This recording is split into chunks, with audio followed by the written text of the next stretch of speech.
Hey everybody, it's Ryan. Thanks for downloading today's show. And just a reminder, as always, Wake Up War Chant is brought to you by our friends at For the Table, Madison Social, Central and Township in the heart of College Town.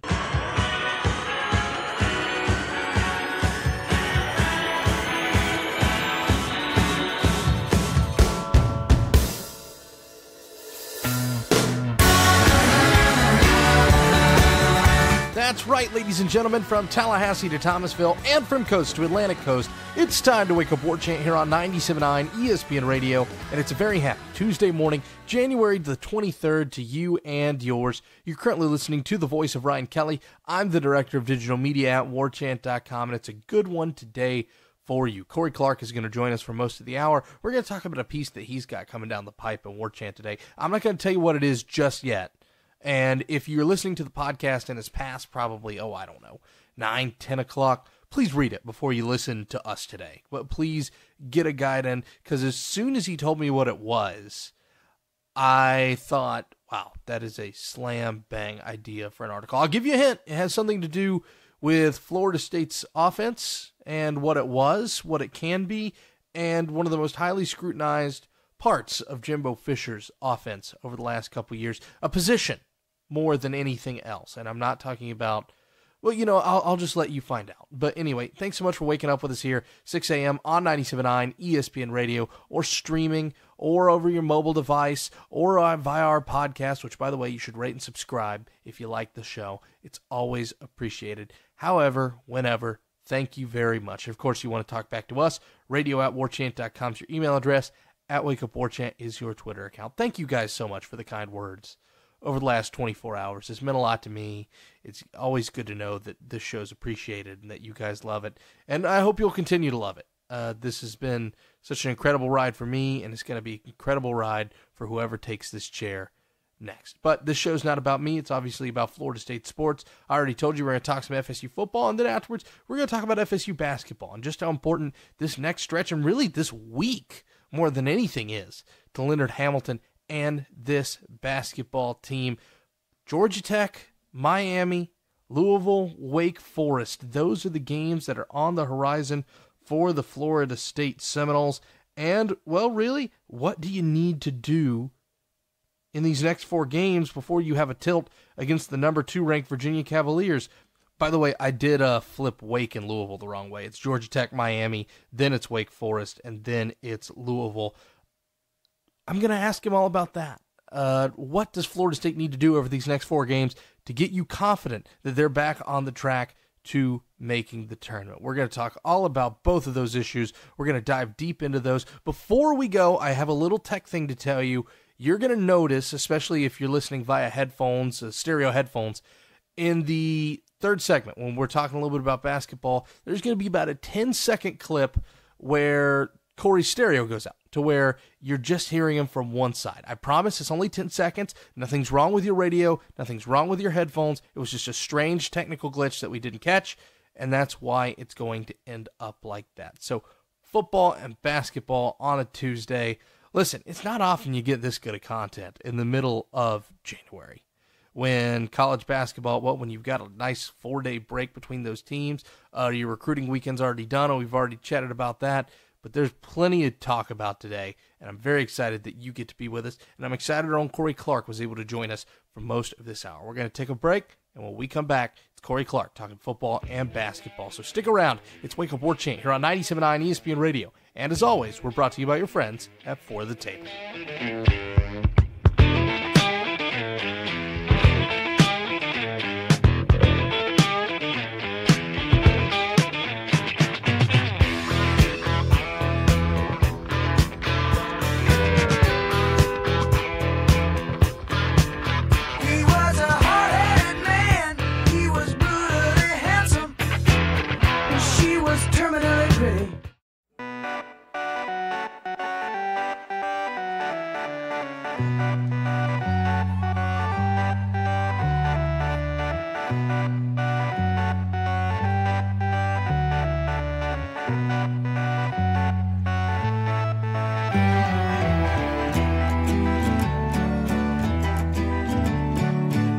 Welcome back to Wake Up War Chant on 97.9 ESPN Radio, a Tuesday edition. Roll right along with you here on January 23rd, brought to you by your friends at For the Table, Madison Social Central Township, all there in the heart of College Town, and of course, Soto Banking Company there in Midtown. Great place to pick up a little morning treat, little donut on your way to work or wherever. And of course, best happy hour in town happens at the other 3, 4 to 7 every weeknight. There it is.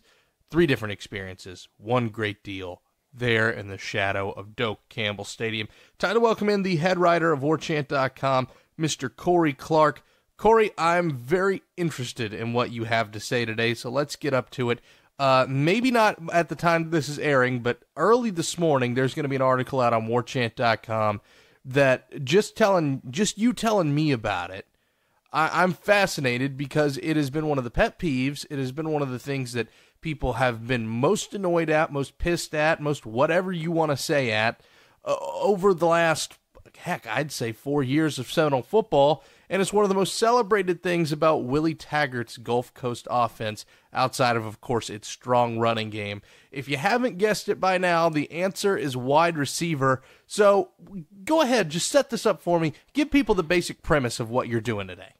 Yeah, so I wrote a column. Essentially, we all talked about, and we've talked about for years, really, about how freshman wide receivers just can't get on the field at Florida State. They just could not get on the field, except for Travis Rudolph in the second half of 2014 and Rashad Green. There wasn't really a freshman that did anything of note at all in Jimbo Fisher's offense. And, the jokes have always been, that it's too complicated. It's like algebra, it's like calculus. Whatever reason, Jimbo has to have these guys solve theorems or prove theorems before they can get on the field and actually play football for him. So I went and actually looked it up. The difference between Jimbo Fisher's offense the last 3 or 4 years in the freshman receivers production as opposed to the Willie Taggart freshman receivers production. And it's as night and day as you can imagine. The last 3 years total, and this is it's crazy to even think about. The last 3 years total, Florida State freshmen wide receivers combined for 16 catches for 176 yards and no touchdowns. 3 years combined, you got a grand total of 16 catches from freshman receivers. And you're talking about Florida State. You're talking about one of the preeminent schools in the country. They get all the best receivers that they want, typically, and they could not get on the field. Meanwhile, so Florida State, remember, 16 catches in 3 years total. Willie Taggart's freshman the last 3 years had 97 catches for 1,300 yards and 10 touchdowns. Now, look, those aren't incredible numbers. That's an average about 32 catches a year from freshman receivers. Well, Florida State was averaging 5, and nobody had more than 6. DJ Matthews had 6 for 72 this past year. That was it. You're talking about an Auden Tate, who imagine what he could have done in 2015 for that offense. You had Bobo Wilson, Kermit Whitfield, Travis Rudolph, all perfectly nice wide receivers. That's fine. They were good college wide receivers. Well, none of them could do anything in the red zone. And meanwhile, you had this touchdown machine on the bench that couldn't get on the field for whatever reason, because he didn't know the whole route tree. They didn't trust him. So I just wanted to go and look and see if what we thought was true. And it was. When I did the research, that yes, it's pretty remarkable that Florida State the last 3 years had 16 catches total from freshman wide receivers. I'm going to get to my point the long way round, so just bear with me here, Corey.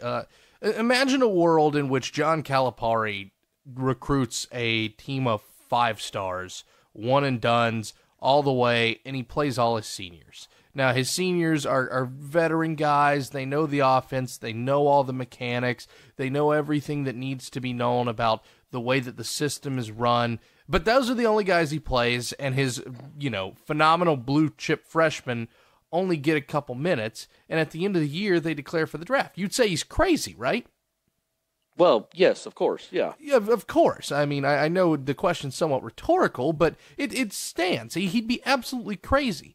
You wrote a column just a couple weeks ago, and I'll tie these two together, about the nature of college football and the nature of how things are changing in this game and in this sport, and how 3 and done is the new normal. This is what is going to be expected of these guys. And because you're only getting 3 years of these dudes, only 2 if they're exceptionally talented and you redshirt them, you have to get the most production out of them. And I'm sorry to say, Jimbo Fisher's offense did not get the most out of that production because right now, Auden Tate is gone. He's headed to the NFL draft, and you're absolutely right to bring up that 2015 season. And heck, bring up the first half of the 2016 season, where you just kind of shrug your shoulders. Again, that's nothing against Travis Rudolph or Bobo or Kermit, but they were very okay wide receivers in a system that really, you need matchups. You need guys who can win them, and none of those 3 guys could do it. You had a guy on your bench.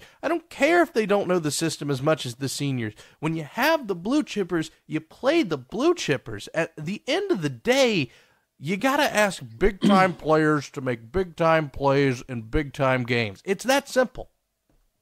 Well, yeah, and I think that's what was so frustrating, like you mentioned it, what was so frustrating for Florida State fans is you look all around the country. It wasn't like, Alabama and Clemson and Georgia and all these big-time schools, Auburn, anybody you want to name, weren't having freshmen put up big numbers as wide receivers. It was almost as if Florida State was the anomaly because every other school realized, man, we got a guy that can play.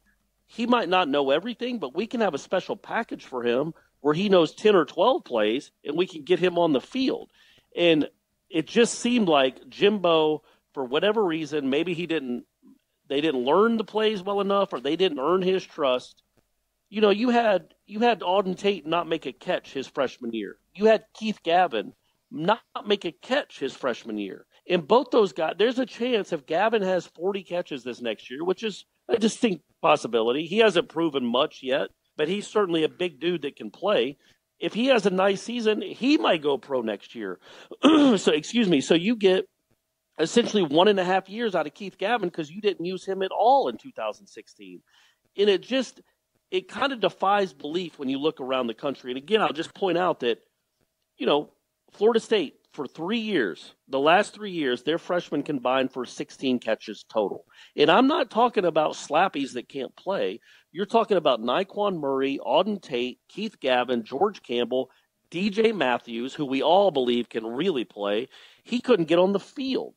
He couldn't get on the field over walk-ons. The Louisville game, maybe it's different if instead of throwing to Jared Jackson on a 50-yard post, you're throwing to Terry. Or you're throwing to DJ Matthews. But at Florida State, it was almost impossible in Jimbo Fisher's offense to have a freshman get on the field. Now you look at Willie Taggart, and he's proven that he'll let him play. I looked it up since 2010 because that's when Jimbo and Willie Taggart both became head coaches. Jimbo's had 2 freshman receivers that had 20 catchers or more in a season, Rashad Green and Travis Rudolph. Willie Taggart's had 7. It's not uncommon for him. He's used to it. He has about 1 a year. So this year coming up, if one of these kids that's coming in can play and can get on the field, he's not going to be afraid to use them. He's just not. He's shown that he can do it. And I think that should be really exciting for Florida State fans to realize, okay, we're going to get to see a freshman receiver actually play college football. And also it can only help in recruiting. How hard must it have been for Dawsey and Jimbo, obviously, when they're recruiting against the other Clemson or Alabama or somebody else for a big time receiver, and all those other schools have to do is, hey, look at what these freshmen do at Florida State. They don't do anything. They can't get on the field. Well, now with Willie Taggart, you can't really say that. A high school senior or a high school junior that's being recruited heavily by Florida State that's a 4 or 5 star guy can be like, okay, if I'm good enough, I can get on the field. And that's got to reopen. That's just got to make it easier on the recruiting trail for these guys to know that they can play when they get there. And I think it's pretty funny. You to a certain point took my point right out of my mouth in terms of recruiting and in value of hindsight. Listen, Lawrence Dawsey caught a lot of flack over his last couple years at Florida State. Some of it I believe was deserved, some of it I believe it wasn't. But at the end of the day, he doesn't choose that offensive system. And if you're Willie Taggart and you're so hand-tied with what that offense can do and what guys are supposed to be in because they know these certain routes or they know, the tree on this play or what the read is here or there, at a certain point that he had to have thrown his hands up and said, what do you want me to do with this? I'm the guy who's getting all this flack for I can't recruit my position, I can't this, I can't that. And at the end of the day, you're just asking kids to do way too much too early when you know, regardless, if they're talented, they're going to be gone before their senior year. Yeah, I mean, I think that's the bottom. I think they both coincide with each other now, is that you get a receiver that's worth anything, even if he's going to be a second or third, fourth round pick. And at Florida State, I would say every starter at Florida State should be an NFL player. I mean, a wide receiver. You're just at Florida State. It's the equivalent of being like a guard at Kentucky. I mean, a basketball guard, a shooting guard, a point guard. They're going to go to the NBA. Well, a wide receiver should go to the NFL if they come to Florida State. And again, I just think the recruiting was hamstrung because the guys couldn't get on the field. I think, Nooney Murray proved in the middle of his sophomore season, well, what in the world was this guy doing on the bench for the last year and a half? And then you look at Auden Tate and you're like, wow, you're telling me this guy couldn't play as a freshman? And then I think we're going to look at DJ Matthews next year and Keith Gavin too and be like, wow, these guys couldn't play as freshmen? Really? They couldn't get on. They could not help you. You don't think your offense would have been better with these guys on the field? I just think it goes back to the frustration of the offense seemed way too complicated. Maybe it was, maybe it wasn't. We don't know.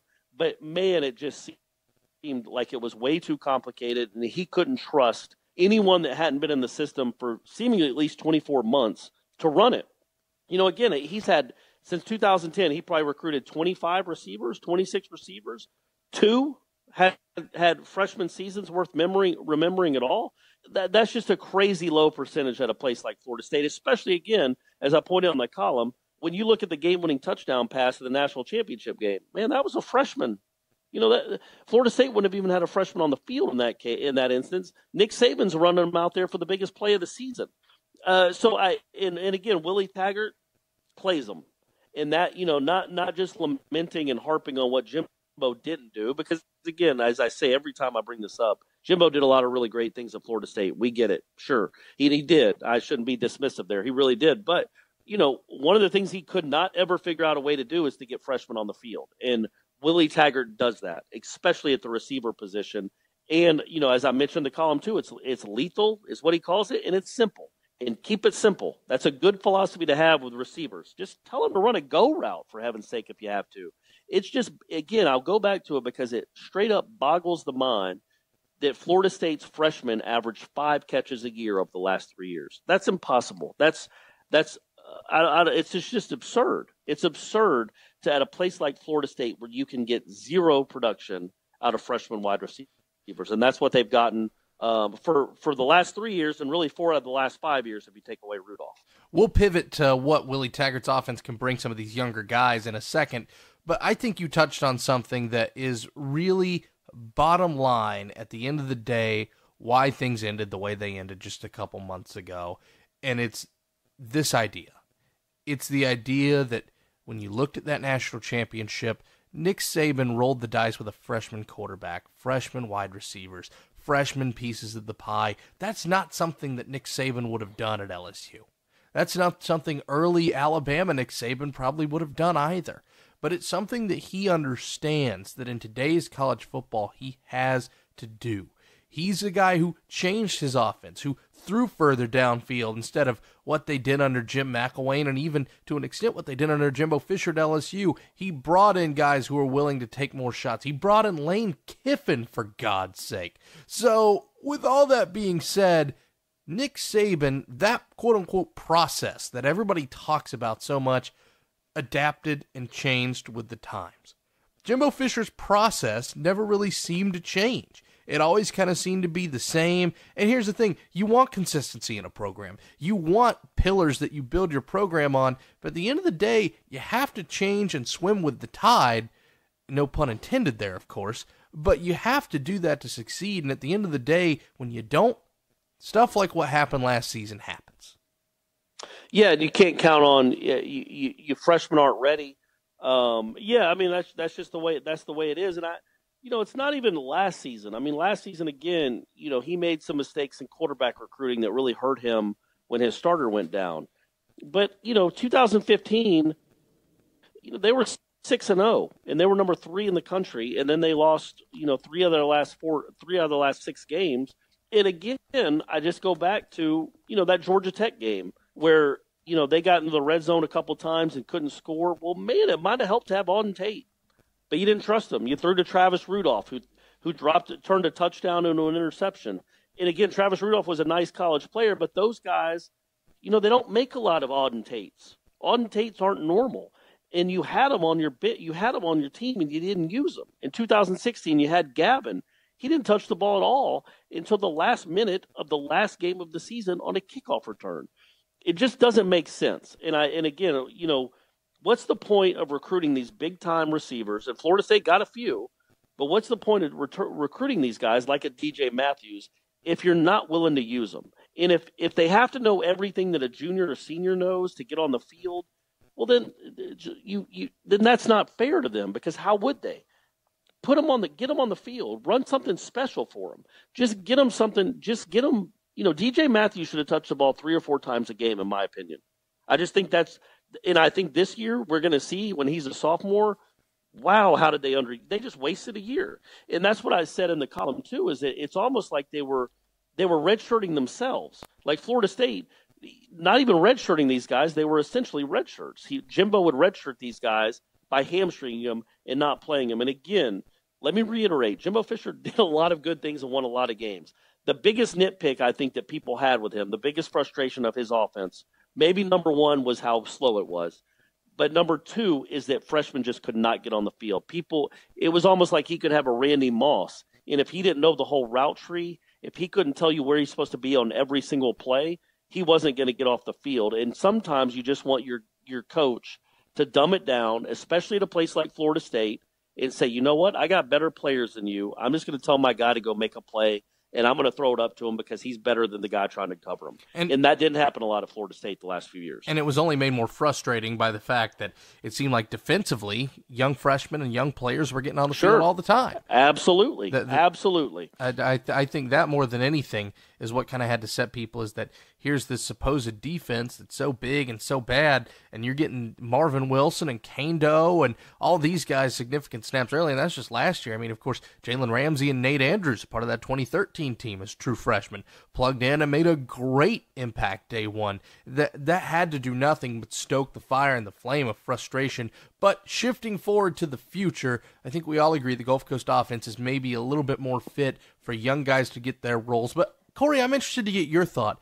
Currently on the roster, who do you think benefits the most as a wide receiver in a shift to this new system? Oh, man, I honestly, it's going to sound crazy. I think they all do. I think it's going to be more big plays. It's going to be simpler. Again, his catchphrase is lethal simplicity. I think they all benefit. I would say the guys that end up, like we just talked about, DJ Matthews for sure, Terry. I keep saying his last name because I'm not sure how to pronounce his first name. Tamarian. There you go. Yeah, I'll just go with Terry. I know that one. I think he has a chance. I just think the guys that sign in the next couple weeks, the guys that already commit, all that stuff. I just think the recruits. I think the class of 2019. It all benefits. They all benefit from this change in the change in offense, because they're all going to get a chance to shine. They don't have to be sophomores in their 8th game or juniors. They don't have to be close to graduation before they can make an impact on this offense. And I think that's what, again, like we talked about, Derwin James, man, he was second in the team in tackles that year as a freshman.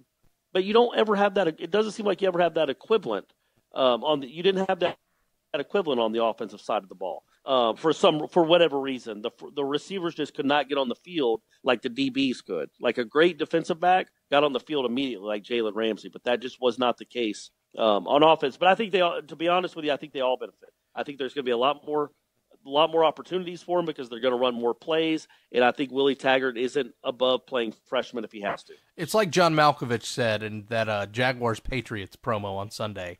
You're overcomplicating things with football sometimes, and I really do feel like we do that.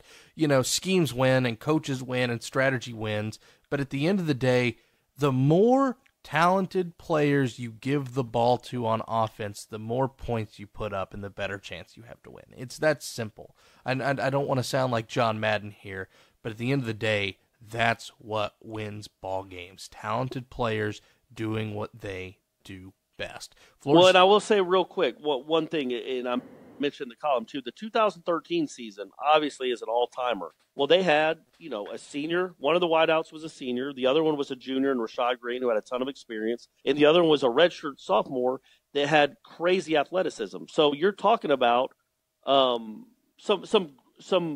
was the perfect storm.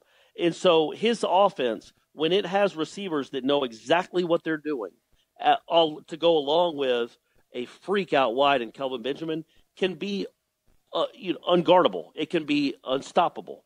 So I understand the thought process in the sense that if he has receivers that know exactly what they're doing, Jimbo thinks they can't be stopped. The problem is you don't get a lot of Rashad Greens and Kenny Shaws and Kelvin Benjamins. And so when they're gone, come up maybe simplified a little bit so you get your best players on the field and you don't always just have Bobo, Rudolph, and Kermit out there. Best players on the field succeed. Best players on the court succeed over for Florida State basketball. They got a big win because a big-time blue chipper finally stepped up and made the plays for the Seminoles. We'll talk about that and the week ahead for FSU on the other end. It's Wake Up 4 Chant, 97.9 ESPN Radio. What makes you call out of the blue? Why open up this ancient tomb? I thought we closed it ages ago. Thought we had drawn a line. All aboard the Taggart train. I'm really excited about FSU football and the Willie Taggart era. Did you hear there's also a new era happening at warchant.com? Did Warchant get a new coach? No, but they did get a star player. Corey Clark is joining the team. Between Gene Williams, Ira Scheffel, and Corey, that's nearly 50 years of experience covering the Seminoles. Glad I finally took advantage of that 30-day free trial offer and subscribed. And now you get the added bonus of reading Corey Clark's insight into the Noles. Warchant.com, your ultimate Seminole sports source. I can never be like you. I can never talk like that. You smile with a sparkling drink and stumble in your lipstick mess. Well, Hollywood philosophies, it's a tragedy. Student tickets for Florida State Miami on Saturday are sold out. The game itself is not, but the students once again doing their part, packing their section. As we continue along, Wake Up War Chant 97.9 ESPN Radio. Corey Clark still here with us. Corey, you were one of the guys who thought that last game against Virginia Tech seemed like it was an important one for momentum, for shifting and everything like that. And all the positives ended up coming to light. The fact that Florida State was able to have a little bit of rest, the fact that it kind of seemed like Leonard Hamilton pushed the right buttons, and you were also just playing a good matchup, a team that doesn't necessarily defend well, and an offense that maybe needed to get a little spark going. This was the perfect get-right game for Florida State, and I feel like you can say that now with the benefit of hindsight, that if you were going to go on the road and you had a team that was struggling offensively, the game that you wanted to play was against the Virginia Tech Hokies, so you can get a little bit of confidence back in your shot. And by the way, that's a Virginia Tech team who beat North Carolina by double digits last night.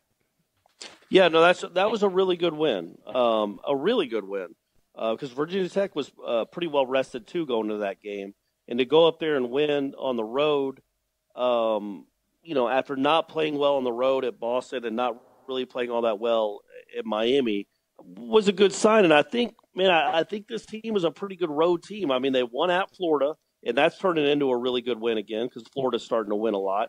And they won at Rutgers, which is a nice win. And then they won at Virginia Tech. You're talking about two NCAA tournament teams possibly. Florida will definitely be one. And then, Rutgers is a nice team. So they got some road wins, which is nice. And I think even when you watch the Miami game and you watch the BC game, you saw, okay, they're not overwhelmed by the moment. They don't just get run out of the gym on the road like the team last year did. They don't just wilt. They have some fight and they have some heart. They just need to start better. They need to give themselves a chance by not getting down by double digits in the first half. And that's what they did in Blacksburg. They played well from the jump. I thought C.J. Walker hit, that was really good for him. He hadn't hit a three-pointer in a while. for him to hit some big threes like that should really help out. And then, yeah, man, there was a stretch there, the Louisville, the Syracuse game, and then the BC game where you're like, man, what's going on with MJ Walker? What happened to this kid? He's too good a player to be this a factor. I mean, Florida State doesn't get a lot of McDonald's All-American 5-star freshmen. When they get them, man, they need to come and play. And he wasn't playing well at all. And, he got a couple buckets at the end of BC game that I think gave him some confidence. And in that game, he was the best player on the floor, which he should be every now and again. He's not always going to be the best player on the floor because he's a freshman. But, man, he's got a lot of talent. And I thought that was I don't want to say a coming out party because, again, that says that maybe he's going to be doing this the rest of the year, that you should expect that. I don't think that's the case. He's not going to have a bunch of 24-point games. But he should have a bunch of double-digit scoring games. He should be the punch off the bench. And when he can do that, and when C.J. Walker can make shots, man, Florida State's a tough team to beat no matter where the location is. So here's the thing about this Florida State team. You've got 4 games coming up before your clash with the Virginia Cavaliers at home, which, by the way, I don't know if you've noticed this on the schedule yet, Corey, but there's a little bit of a problem with that Virginia game. That's the number 2 team in the country right now. And I've noticed it. 7 p.m. tip-off, excuse me. I'm saying kick because across town at the Car Museum, Willie Taggart's first war party is going to go on. And I don't know if that's the ACC or FSU or whoever, but that type of stuff can't happen. Yeah, they did it a few years ago. I remember this happening where Florida State had a home basketball game on the same day as one of these recruiting parties. And look, no, that's a Florida State thing. I mean, I know they feel like they have to do it on signing day because it is signing day and they want to take advantage of the excitement of the day. Although I think it's a little lessened now and a little dampened now because there was one in December.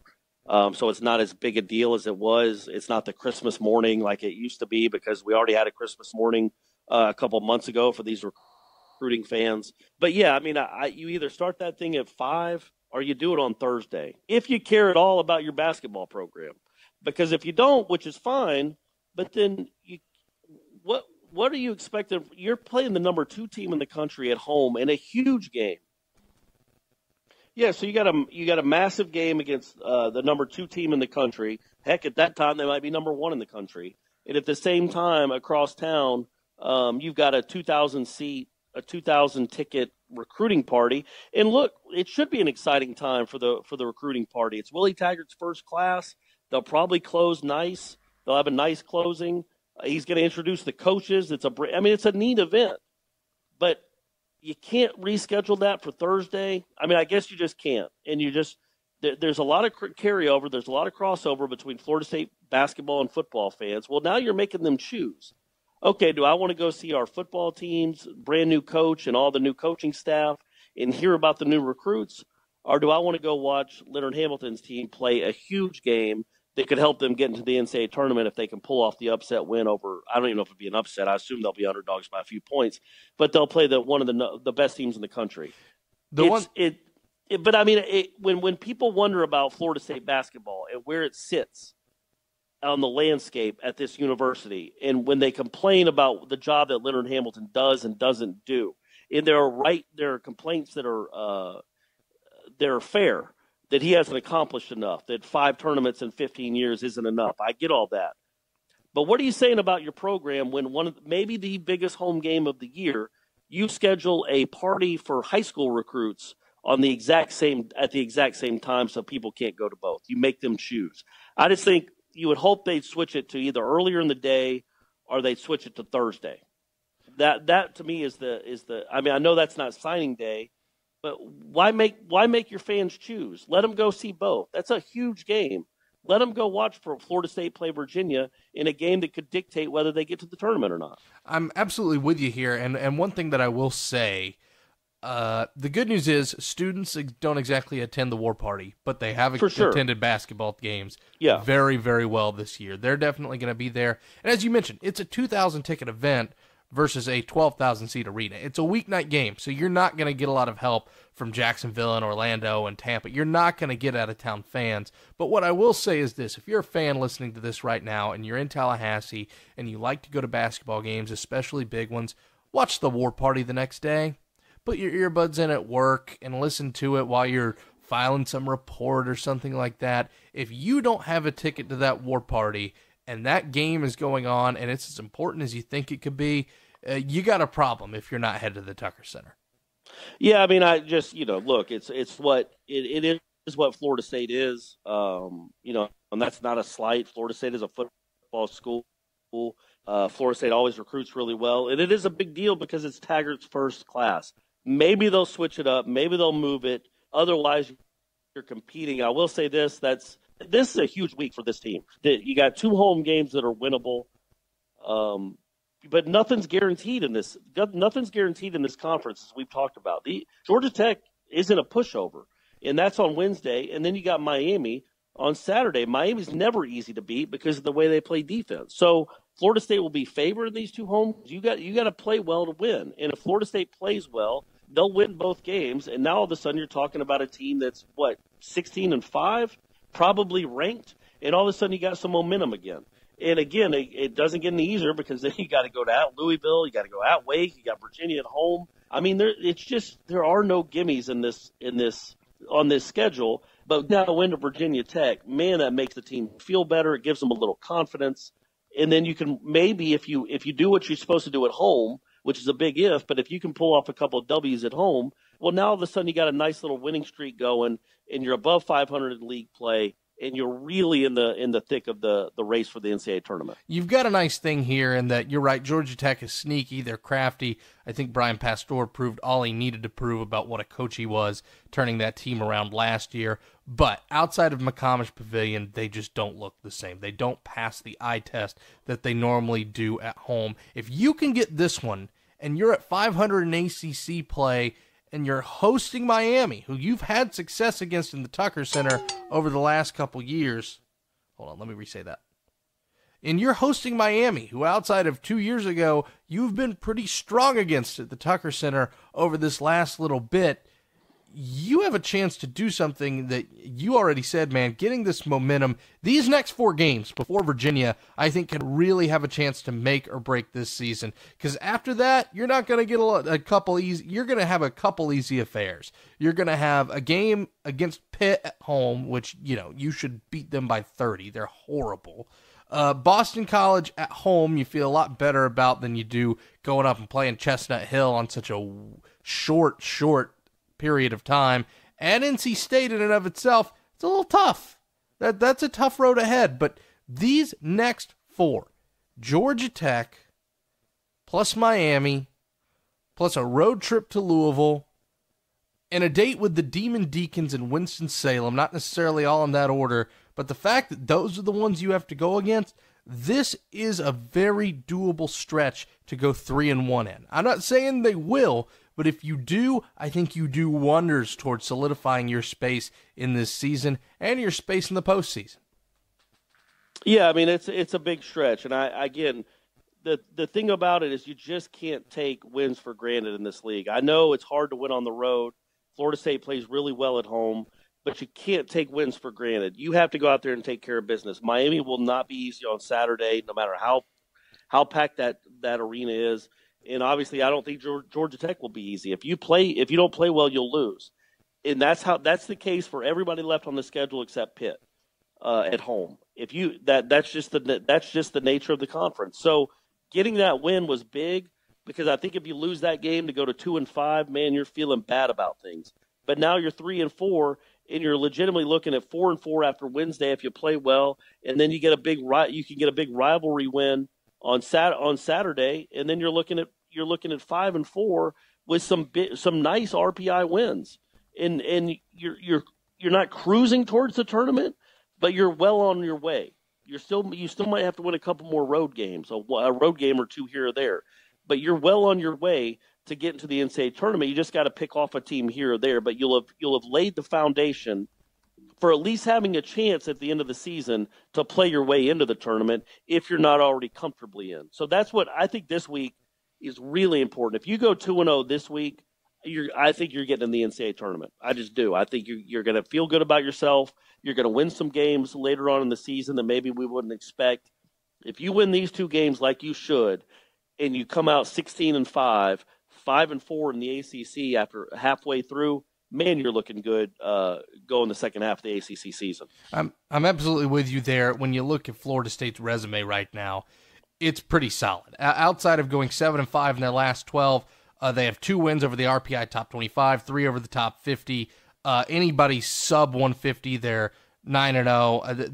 They have really avoided really bad losses. They've avoided rough goes of it. Because take a look, the only 2 quote-unquote bad RPI 51-100 losses that they have, according to Joe Lunardi, according to ESPN, that's Oklahoma State, who's 80th right now, and Boston College, that loss that looked so ugly, and you think to yourself, oh, God, it's Boston College. RPI-wise, they're 60th. That's not terrible. The fact that Florida State has yet to really take a loss on the chin, outside of that Louisville game where you just kind of felt like that was a game that you let slip away, and even then, if you're going to take that loss and you're going to take that heartbreaking collapse, you're doing it to the RPI 13th team in the country. Yeah, I just think that, when you go back to that Louisville game, as we talked about afterwards, it's not that you lost the game. It's that you blew a 17-point lead at home. That's where it stings. Losing to Louisville at home, there's no shame in that. That's a good team. That's a talented team. You had a 17-point lead with a minute left in the first half. You don't need to lose those games. And if they had won that game, well, man, what are we talking about now? We're assuming they're in the tournament. We're just talking about seeding. But they dug themselves a little hole with that loss. They climbed out a little bit with that win at Virginia Tech. I just think as long as they don't lose to Pitt, there are no bad losses. There are no bad losses to be had in the ACC because everybody is so good. That doesn't mean they don't need to. That doesn't mean they don't need to go win some games. They don't get a respite for not beating Boston College at home or Georgia Tech at home. They need to take care of business and win those games. They're favored. They should win it. But yeah, that's the beauty of the ACC is there's no bad losses really. But there are a lot of chances to get good wins, to get marquee wins. That's the nature of this league. They get Clemson twice, and Clemson just lost probably their best player. Well, they get Clemson twice without Grantham, and those are 2 chances to get marquee wins, to get nice RPI wins. They get Miami home. You just always have chances to pick up these big wins. So I like where Florida State's at right now. Look, they're a Jekyll and Hyde team in the sense that you don't know how they're going to shoot. But when they shoot well, and I think they're a pretty good shooting team, and when the Walkers are shooting well, man, they should beat almost everyone they play because those guys are if they can shoot well from the perimeter, man, they're really hard to beat. And that you saw that on Saturday. And I just kind of wonder what the pulse is, how it feels a little different if Florida State does pull off that win against Louisville. I feel like the mentality around this team is just a little bit different. However, it happened. You got to move on from it, and this week is a really big one. I agree with you. If they go 2-0 this week, there's really not many doubts in my mind that they're going to make the tournament. And, well, they need your help Saturday, folks. I think you have a chance to make that a really, really fun atmosphere between 2 really good basketball teams. But before that, you got to take care of business on Wednesday against the Georgia Tech Yellow Jackets. Corey, we're all out of time, but I thank you so much for giving your time with us this morning and talking with us. Yeah, appreciate it, Ryan. Thanks so much, buddy, for having me. All right, ladies and gents, that will do it for us. We're all wrapped up, but we will talk to you tomorrow. Same bat time, same bat channel. Thanks to Corey. Thanks to you. Golic and Wingo is up next on 97.9 ESPN Radio.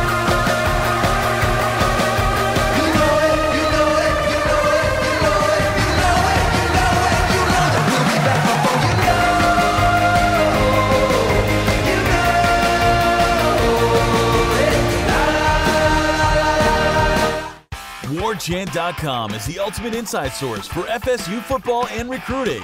And now you can get in on the action for free for an entire month. WarChant.com is offering a risk-free 30-day trial subscription. Get full access to the #1 website covering the Seminoles just by entering the promo code WarChant30. That's WarChant30. Sign up and get in on the world's most active FSU message boards. Receive breaking news, stories from our award-winning staff, plus get exclusive interviews and videos. Just enter the promo code WarChant30. WarChant.com, your ultimate Seminole sports source.